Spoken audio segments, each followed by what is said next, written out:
Siamo a Berlino, dove al congresso ESMO 2025 vengono discussi gli ultimi avanzamenti non solo sul fronte delle terapie, ma anche su quello della diagnostica.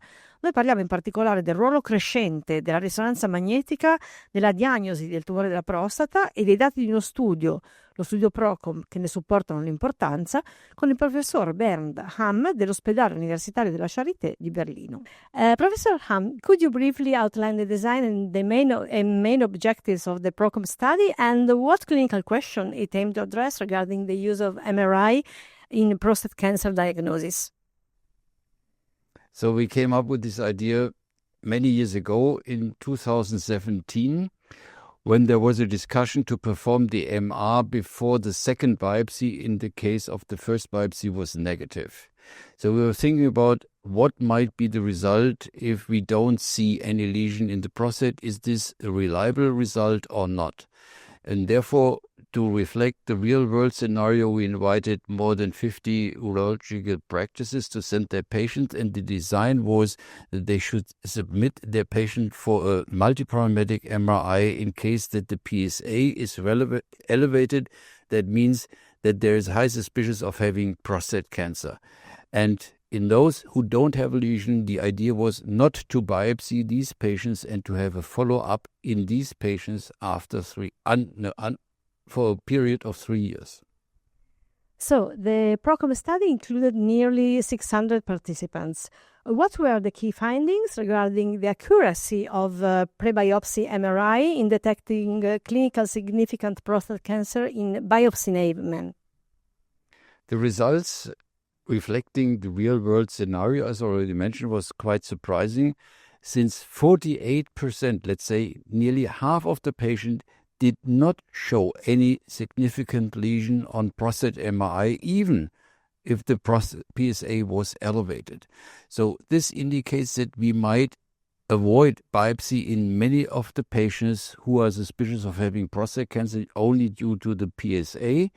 And the result after 3 years showed that the negative predictive value, if the prostate MRI is negative, is 96%. So it's a high oncologic safety approach to say that these patients don't have a clinical significant cancer and can be saved from a prostate biopsy.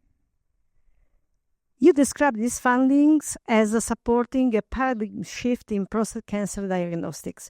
Could you explain how the PROCOM data might reshape the standard diagnostic pathway, particularly in terms of avoiding unnecessary biopsies? So the PROCOM study is not a paradigm shift. It's only a puzzle in the whole paradigm shift. The paradigm shift is according to European guidelines in diagnosis of prostate cancer that an MR examination should be done before the first biopsy. First of all, to detect if there is a lesion, and then to perform an image-guided prostate biopsy to hit the lesion, or, as shown by the PROCOM trial, to mention that patients without any lesion on prostate MRI may be saved and can be skipped from a prostate biopsy, which might be also very helpful for the patient. And finally, given the increasing use of prostate MRI worldwide with an annual growth rates of around 5%, what are, in your opinion, the next steps for integrating this approach into everyday clinical practice, and what challenges remain for a widespread adoption? So, to introduce a prostate cancer screening program, this is definitely a long way. And the European Commission also suggested to install an organized prostate cancer program. Organized means not randomly PSA testing, but a structured screening program for men, which starts with a PSA evaluation. And if the PSA is elevated above 3, then to make a risk assessment. And thereafter to decide if the patient should have an MR. And the PROCOM study contributed to this idea, mentioning that if the MR is performed very well and there is no lesion, that the biopsy can be skipped. In addition, however, to introduce the PSA MR pathway, it takes a long way, and it needs to have adequate amount of MR capability and, above all, high quality of the certified radiologists who are reading these cases.